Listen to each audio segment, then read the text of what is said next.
വേഗം മമ്മി, എനിക്ക് വിശക്കണു. ദേ റെഡിയായി, മോളിരുന്നോ. മമ്മി ഷോപ്പ് അടിച്ചു വന്നിട്ട് ഭക്ഷണം ഉണ്ടാക്കുന്ന ഈ ഏർപ്പാട് നിർത്തണം. മനുഷ്യനിവിടെ വിശന്ന് ചാവും. രണ്ടുപേർക്കും ഉണ്ടാക്കി കഴിക്കായിരുന്നല്ലോ, സാധനങ്ങളൊക്കെ ഇവിടെ ഉണ്ട്. അതെങ്ങനെയാ, ഒരു മടിച്ചല്ലേ കൂടിയുള്ളത്.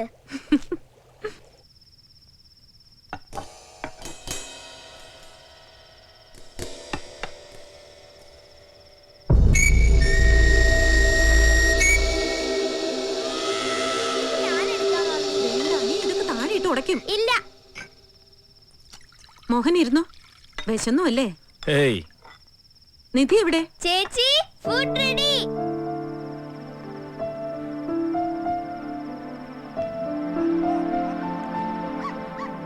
ഒരു ഹാപ്പി ന്യൂസ് ഉണ്ട്.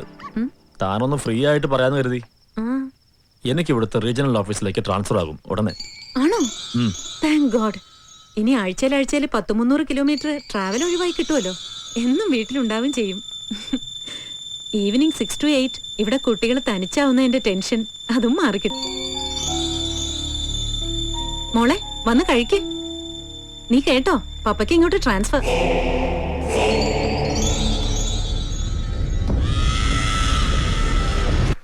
ഇതാ പറയണത്, വിവരമുള്ളവർ പറയുമ്പോ അനുസരിക്കണം. വല്ല കാര്യം ഉണ്ടായിരുന്നു അവിടെ പോയി നിൽക്കാൻ. ഇപ്പൊ ചമ്മീപ്പ സമാനമല്ലോ. പോട്ടെ പോട്ടെ, ഇനിയൊന്നും പറഞ്ഞിട്ട് കാര്യമില്ല മോനെ.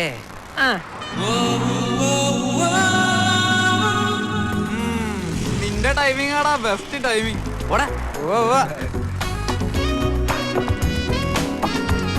നോക്കി കണ്ണൊക്കെ ചവിട്ടോട്ടാ, നാട്ടുകാരെ വിട്ടും ഓടാ വെള്ളപ്പന്നി. ചുമ്മാ എന്താ മൂഡ് ഓഫ് ആയിരിക്കുന്നേ?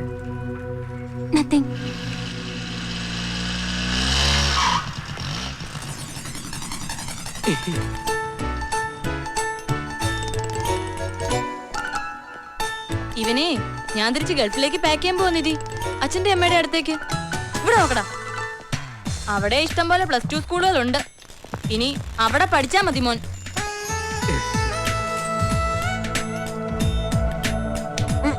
എനിക്ക് കൂട്ടിനെന്നും പറഞ്ഞ അച്ഛന്റെ അമ്മയുടെ അടുത്തുനിന്ന് ഇങ്ങോട്ട് വന്നത്. ഇപ്പൊ ഒരു നേരം വീട്ടിൽ കാണൂല. പോരാത്തതിന് ഈ കുട്ടി റൊമാൻസും. എന്നെ ഭരിക്കാൻ പറ്റുന്നത് ഞാൻ പറഞ്ഞിട്ടുള്ളതാ, എനിക്കത് ഇഷ്ടമല്ല. എന്താടാ ഭരിച്ചാല്? നിന്നെക്കാളും 5 വയസ്സിന് മൂത്തതാ ഞാൻ. എപ്പോഴും അതിങ്ങനെ പറയണം. ഒന്നുമില്ലേലും എന്റെ ഗേൾ ഫ്രണ്ടിന്റെ മുമ്പിൽ വെച്ച് എന്നെ ഇങ്ങനെ അവമാനിക്കാന്ന് വെച്ചാ പോടാ അവിടുന്ന്. നിങ്ങൾ ഇരുന്ന് വഴക്കൂടാ, ഞാൻ പോവാ. പിന്നെ ചേച്ചി കരുതുന്ന പോലെ ഞങ്ങൾ തമ്മിൽ റൊമാൻസ് ഒന്നും ഇല്ല കേട്ടോ. We are just friends. അത് ചുമ്മാതെ ചേച്ചി, ഞങ്ങൾ തമ്മിൽ തിക് റൊമാൻസാ. നുണയാ ചേച്ചി. ഞാൻ പതുക്കെ ആ കൊച്ചിനെ വീഴ്ത്തിക്കൊണ്ടുവരുമായിരുന്നു. നശിപ്പിച്ചു, കംപ്ലീറ്റ് നശിപ്പിച്ചു. ഇപ്പൊ ചേച്ചിക്ക് സമാനായല്ലോ. 5 വയസ്സ് കൂടുതലുണ്ടായിട്ട് കാര്യമില്ല. ഇവ കാര്യങ്ങളിലെ 5 പൈസയുടെങ്കിലും വിവരം വേണം, വിവരം.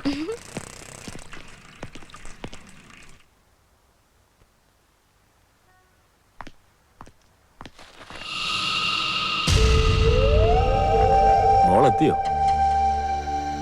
പുതിയ ഓഫീസിൽ ജോയിൻ ചെയ്തല്ലേ ഉള്ളൂ.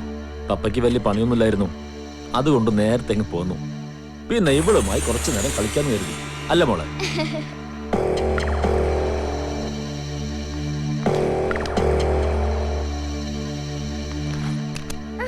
ഇതുവരെ യൂണിഫോം മാറ്റില്ലേ നീ? വന്നേ.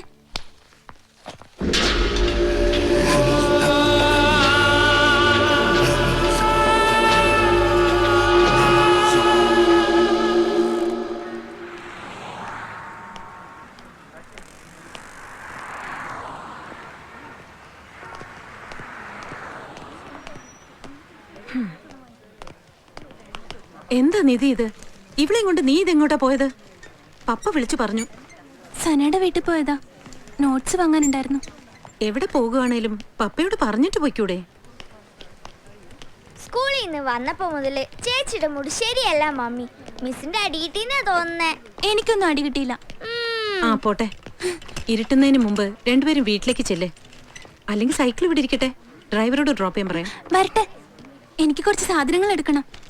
ഇനി എന്തായാലും മമ്മിയുടെ കൂടെ പോവാം. കുറച്ച് നാളായി ഷോപ്പിൽ വന്നിട്ട്. ഹായ് പ്രീതാന്റി.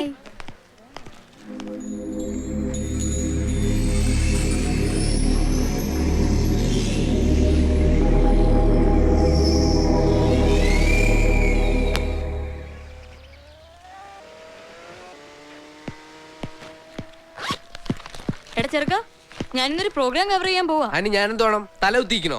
അതൊക്കെ നിന്റെ ഇഷ്ടം. പക്ഷെ ഇന്ന് കവർ ചെയ്യാൻ പോകുന്ന പ്രോഗ്രാമിന് ഒരു സ്പെഷ്യാലിറ്റി ഉണ്ട്. വേണമെങ്കിൽ നിന്നെ കൊണ്ടുപോ. ഞാനില്ലേ, ആ ഉണക്ക പ്രോഗ്രാം ടിവിയിൽ പറഞ്ഞ ദിവസം പറഞ്ഞാ മതി. അന്ന് എന്റെ ഫ്രണ്ട്സിനെയൊക്കെ വിളിച്ചൊന്ന് പറയാനാ, അബദ്ധത്തിനൊന്നും ടി വി ഓൺ ചെയ്ത് കളയല്ലേന്ന്. ഓക്കെ, എന്റെ ഉണക്ക പ്രോഗ്രാമിന് എന്തായാലും ഒരാള് കാണും. അതാര്? ഞാൻ അയാൾക്ക് ഐസ്ക്രീം വാങ്ങി കൊടുത്തിട്ടുണ്ട് ഒരു ദിവസം. ഒരു മരമണ്ടൂസും ഉണ്ടായിരുന്നു കൂടെ. ചേച്ചി പോയിട്ട് വരട്ടെ ചക്കരക്കുട്ട. വരുമ്പോ ചിലപ്പോ സന്ധ്യയാവും. നിന്നെ എങ്ങോട്ടാ പോകുന്നേ? ഒരു സ്കൂളില് അവരുടെ ജൂബിലിയാ. അച്ഛമ്മേ, ഞാൻ പോവാട്ടോ. ഈ ചെറുക്കനെ ഇന്ന് പുറത്തേക്ക് വിടണ്ട. അവർ റെസ്റ്റ് എടുക്കട്ടെ. ആ വാതിലൊക്കെ അടിച്ച് കുറ്റിയിട്ടേക്ക്. എന്താ ഇനി കാര്യം? ഒന്നുമില്ല അച്ഛമ്മേ, ഈ ചെറുക്കന്റെ ഓരോ വട്ട്. ഏത് സ്കൂളിലാ ചേച്ചി? സത്യം പറ. എന്റെ അനീച്ചാരുടെ ഒരു ഗേൾ ഫ്രണ്ട് പഠിക്കുന്നുണ്ട് ആ സ്കൂളില്. അത്രേ അറിയൂ. അയ്യോ, ഞാനുണ്ട്. ഏയ്, ഇത് ഉണക്ക പ്രോഗ്രാമാ, മോൻ വരണ്ട. എന്തുണക്കായാലും വേണ്ടൂല, ഞാനുണ്ട്. എന്റെ പൊന്നേച്ചിയല്ലേ, ഒരു 2 മിനിറ്റ്സ് ഈ ഡ്രസ്സൊക്കെ മാറി ഞാൻ ദേ എത്തി. ഓ, എന്തൊരു സ്നേഹം പൊന്നേച്ചി. ആദ്യം എന്തായിരുന്നു ജാടാ? അത് കാര്യം അറിയണ്ടല്ലേ ചേച്ചി. സോറി. ഇങ്ങനെ സോറി പറഞ്ഞാ പോരാ, കാല് പിടിച്ച് സോറി പറയടാ. അത് വേണോ? വേണം, പിടിയടാ. Sorry sorry sorry. ശരി, കേറ്. അയ്യോ, ഡ്രസ്. നമ്മുടെ ഈ കോളനിക്കും അസോസിയേഷനും ഒരു സ്ഥിരം ന്യൂസൻസ് ആയി തീർന്നിരിക്കുകയാണ് mister Manuel. Do you know that? നിങ്ങൾക്കെതിരെ അസോസിയേഷന് കിട്ടുന്ന 17ാമത്തെ പരാതിയാണിത്. ഇത്തവണയും വിഷയം സ്ത്രീകളോട് അപമര്യാദയായി പെരുമാറിയെന്നത് തന്നെ. മിസ്റ്റർ മാനുവൽ G9 മിസ്സസ് അന്ന കുര്യന്റെ ഫ്ലാറ്റിൽ ചെന്ന് കയറി അവരോട് തോന്നിയാസം പറഞ്ഞു എന്നാ പരാതി. ഞാൻ അവരോട് പറഞ്ഞു തോന്നിവാസമല്ല. മിസ്റ്റർ മാനുവൽ ഇടയ്ക്ക് കയറരുത്, ഇരിക്കണം. എനിക്ക് പറയാനുള്ളോട് നിങ്ങൾ കേൾക്കണം, അതാണല്ലോ അതിന്റെ മര്യാദ. ഓക്കെ, മാനുവലിന് പറയാനുള്ളത് പറയൂ. മിസ്സിസ് അന്നാക്കുര്യന്റെ ഭർത്താവിനെ സൗത്ത് ആഫ്രിക്കയിൽ നിന്ന് കാണാതായിട്ട് വർഷം 7 എന്നുള്ള വിവരം നമുക്കെല്ലാവർക്കും അറിയാവുന്നതാണ്. അതുകൊണ്ട് അങ്ങേർക്ക് വേണ്ടിയിട്ടുള്ള കാത്തിരിപ്പ് അവസാനിപ്പിച്ച് ഇനിയെങ്കിലും ഒരു 2ാം കെട്ടിന് തയ്യാറായാൽ നല്ല മണി പോലെയുള്ള ചെറുപ്പക്കാർ അവരുടെ ഫ്ലാറ്റിന് മുമ്പിൽ ക്യൂ നിൽക്കും എന്ന് ഞാൻ പറഞ്ഞത് നേരാ. അത് വേറൊന്നും വിചാരിച്ചിട്ടല്ല, ഭർത്താവില്ലാത്ത അവർക്ക് ഒരു ആശ്വാസം ആയിക്കോട്ടെ എന്ന് കരുതി. ഇങ്ങനെയാണോ ആശ്വസിപ്പിക്കുക? അത് ഓരോരുത്തരും രീതി. ആ രീതി ഇനി ഇവിടെ വേണ്ടെന്ന അസോസിയേഷന്റെ തീരുമാനം. അങ്ങനെ ഏകപക്ഷീയമായി തീരുമാനം എടുത്താൽ എങ്ങനെയാ? എന്റെ അഭിപ്രായ സ്വാതന്ത്ര്യത്തിലും സഞ്ചാര സ്വാതന്ത്ര്യത്തിലും അസോസിയേഷൻ ഒന്നും ഇടപെടണ്ട. ഇതാണോ സഞ്ചാര സ്വാതന്ത്ര്യം? പെണ്ണുങ്ങൾ മാത്രമുള്ള ഫ്ലാറ്റിൽ കയറി ഇറങ്ങുക, അവരുടെ അടുക്കളയിലും ബെഡ്റൂമിൽ വരെ കയറി ചെല്ലുന്നതും. ബെഡ്റൂമിൽ കയറിയിട്ടില്ല, അനാവശ്യം പറയരുത്. കിച്ചണിൽ കയറാറുണ്ട്. അത് കുക്കിങ്ങിനോടുള്ള എന്റെ താല്പര്യം കൊണ്ടാ. ഇനി ഇയാൾ ഇവിടെ താമസിച്ചാൽ ഞങ്ങൾക്കൊക്കെ ബുദ്ധിമുട്ടാവും. അതുകൊണ്ട് പ്രസിഡന്റ് ഒരു തീരുമാനം പറയണം. അതെന്നാണോ ഇത് സുപ്രീം കോടതിയാണോ അന്തിമ തീരുമാനം എടുക്കാൻ? ആണെന്ന് വെച്ചോ, ഇവിടെ ചില റൂൾസും റെഗുലേഷൻസും ഉണ്ട്, അത് പാലിച്ചേ പറ്റൂ. എനിക്ക് പറ്റുന്നതാണെങ്കിൽ പാലിക്കും. മിസ്റ്റർ മാനുവൽ, മേലിൽ നിങ്ങൾ മറ്റാരുടെയും ഫ്ലാറ്റിൽ ചെല്ലരുത്. ഇവിടെ താമസിക്കുന്ന സ്ത്രീകളോട് സംസാരിക്കാനും പാടില്ല. അങ്ങനെയാണെങ്കിൽ നിങ്ങൾക്കൊരവസരം കൂടി തരാം.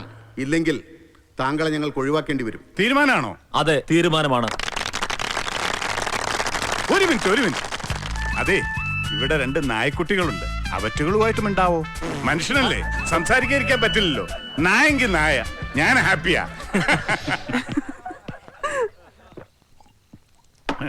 നീ എവിടെ എന്നെ എടുക്കോടാ ഗീവറീസേ? ഒരു സോഡ ഇങ്ങോട്ട് എടുക്ക്. ഞാൻ അല്പം തിരക്കില്ല, ഒരു പുതിയ ഭാഷ പഠിച്ചോണ്ടിരിക്കുക. എന്ത് ഭാഷയാണാവോ? നായയുടെ മുതലാളി അവറ്റങ്ങളായിട്ട് സംസാരിക്കുമ്പോ ഒരു കമ്പനി തരാമെന്ന് വിചാരിച്ചിട്ടാ. പഠിക്ക്. അങ്ങനെയെങ്കിലും വർഗ സ്വഭാവം കാണിക്കുന്നേ. എനിക്ക് വേറൊരു സ്വഭാവം ഉണ്ട്, കൂടുതൽ ചൊറിഞ്ഞായി ഞാൻ പുറത്തെടുക്കും. അതെന്നാടാ നീ ഒറ്റക്കാലം നിന്ന് പിടിക്കൂ? വേണ്ട, ഇങ്ങോട്ട് അടിക്കണ്ട. ഞാൻ സാധനങ്ങളൊക്കെ പാക്ക് ചെയ്ത് വെക്കാൻ പോവാ. അല്ല, ഇന്നോ നാളെ ഇവിടുന്ന് കെട്ടിടണല്ലോ. നിനക്ക് വേണേ ഇപ്പപ്പാ, ഞാൻ ഇവിടെ തന്നെ ഉണ്ടാവും. അത് ഇവിടെ ഉള്ളവര് തീരുമാനിച്ചോളൂ. മോനെ ഗീറീസേ, നിനക്കൊരു വിചാരമുണ്ട്, നീ ആള് ഭയങ്കര ഡീസന്റ് ആണെന്നും ഞാൻ ആള് കച്ചറയാണെന്നും. പക്ഷേ സത്യം എന്താണെന്ന് കാലം തെളിയിക്കൂടാ മോനെ. അതെ, ഈ ഡീസന്റ് പാർട്ടിയുടെ കൂടെ പണിയെടുത്ത് പറഞ്ഞാ എനിക്ക് പെണ്ണ് പോലും കിട്ടൂല. അതുകൊണ്ട് ഞാനൊരു കാര്യം തീരുമാനിച്ചിട്ടുണ്ട്. നീ എന്നെ നന്നാക്കി കളയാവുന്ന? അത് പറ്റില്ല എന്ന് കർത്താവിന് പോലും അറിഞ്ഞൂടെ. ഇതല്ല, വീട്ടു തടങ്ങൽ.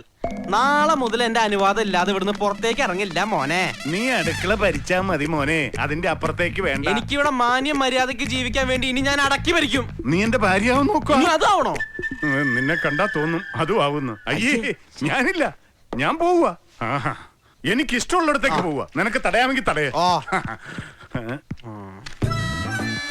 നീ എന്നോട് തടയാത്തത്? നാളെ മുതൽ തടയാം. ഇന്നൊന്ന് സ്വസ്ഥായിട്ട് ഉറങ്ങട്ടെ. നിനക്ക് സ്വസ്ഥത കിട്ടുമെങ്കിൽ ഞാൻ പോവും. പോ. ഞാൻ പോയാൽ നിനക്ക് സങ്കടാവില്ലടാ? ഒരു സങ്കടവും ഇല്ലേ? എന്നാ നീ സന്തോഷായിട്ട് കിടന്നുറങ്ങ. ജീവിതം സന്തോഷിക്കാനുള്ളതല്ലടാ. Good night. ഓ ഗുഡ് നൈറ്റ്. ഒരു ബെഡ്ഷീറ്റ് തലവണയും താഴെ എത്തിക്കണേ മോനെ.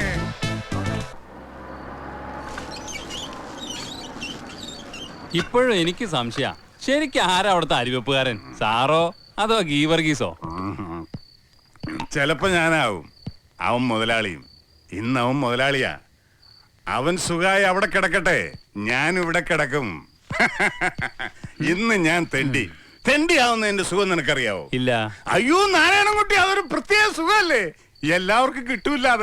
അതിന് ഭാഗ്യം ചെയ്യണം. അമേരിക്കയിൽ നിന്ന് ഡോളർ അയച്ചു തരുന്ന എന്റെ പെമ്പർനോത്തിയാ എനിക്ക് ഈ ഭാഗ്യം ഉണ്ടാക്കി തന്നത്. അറിയോ നിനക്ക്? അവളല്ലയോ ഈ ഫ്ലാറ്റ് വാങ്ങിച്ചു തന്ന്. അച്ചായൻ സ്റ്റേറ്റ്സിൽ നിന്ന് ബുദ്ധിമുട്ടണ്ട, നാട്ടിൽ പോയി നല്ലൊരു തെണ്ടിയായിട്ട് ജീവിച്ചോളാൻ പറഞ്ഞ് അവിടെ നിന്ന് പാക്ക് ചെയ്തത്. എടാ മോനെ, അവളുടെ സ്പോൺസർ സായിപ്പ് രാത്രി വന്ന് രാവിലെ പോണേടം വരെ വില്ലയുടെ വരാന്തയിൽ തണുപ്പത്ത് സ്കോച്ച് അടിച്ചു കിടന്ന അച്ചായൻ ബുദ്ധിമുട്ടുണ്ടാന്ന് അവള് കരുതി. എന്തൊരു സ്നേഹമാണ് അവക്ക് എന്നോട്. ഞാൻ ഹാപ്പിയാ, മുടിഞ്ഞ happy.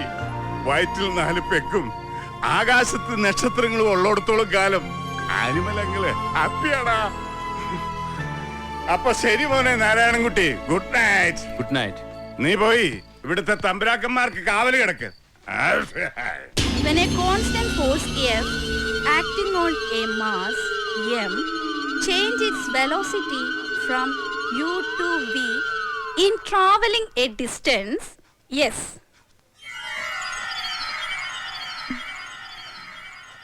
then work done is equal to F into S.